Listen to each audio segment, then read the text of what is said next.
Deepa, how long does a client project take from start to finish, and how often is it done? So the duration of a client project actually depends on the age group of the children. An ideal client project should not go beyond 4 weeks, because that's the amount of time that children stay focused and engaged and enthusiastic about it. We generally take one client project a term, so that basically makes it 2 in a year. What are the key ingredients of a successful client project? Well, there are lots of things that a client project actually caters to, but I think the most important are, the first one is that work with the client and not for them. And here that means that the children should understand the client's needs exactly, and then try and prototype with the client, getting feedback and then working on it again.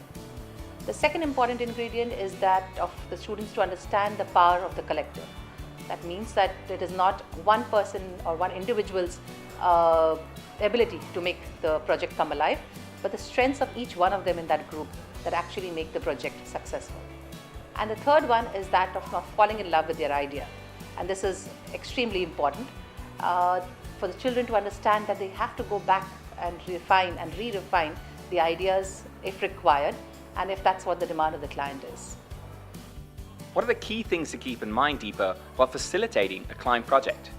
The key things to be kept in mind, especially at the planning step, is that to have radical collaboration, have many minds from various subject areas to come together to help you plan through this client project. This will help in enriching the client project itself.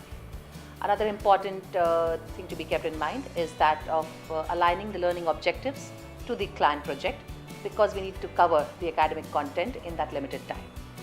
The third one is the ability to have experts on call, to make sure that there are always experts available, and if required can be called in at any point of time. Another very important thing to keep in mind is to have the project punctuated with public scrutinies throughout its duration. This helps raise the bar for the students and also helps them know where they are with their own understanding and ownership of the project. How do you go about identifying a client and dealing with them through the whole process? Well, as educators, we keep talking to a lot of people and stakeholders, and opportunities are everywhere. All we need to do is be a little more mindful that those opportunities can then be brought back to our children as client projects. How do you manage to find the time to do a client project as well as complete the academic curriculum? Well, since the client projects are basically aligned to the learning objectives, it's not an addition to the academic content, but rather an application of the concepts that the children actually learn in the classroom. They see that happening in real world. And that's basically the blurring of the boundaries between the classroom and the real world. Along with this, there are times that children do have to, because client projects are an extension and take time, so they work on it maybe after school hours or during weekends. How do you ensure the safety of the students when they need to go out into the real world? Well, there's always an adult accompanying the children if they're out in the city doing some amount of work with the client project. And here's where we appeal to the parents as well to pitch in at various points if the teachers are not able to accompany the children.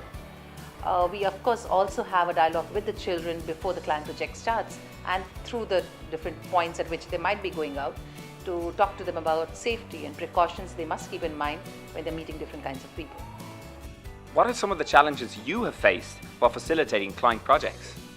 The biggest challenge is getting the availability of the client himself or herself, because there are times that they are traveling and it is difficult for the children to get in touch with them. The second is having an audience for the prototypes that the children have created and then trying it out again and again. And the third and the most important actually is the fact that children tend to want to get their hands dirty and get right into the project straight away. So they jump right into the doing part of it, rather than taking a pause and really understanding what the actual problem and the need of the client is. And that needs a lot of work actually.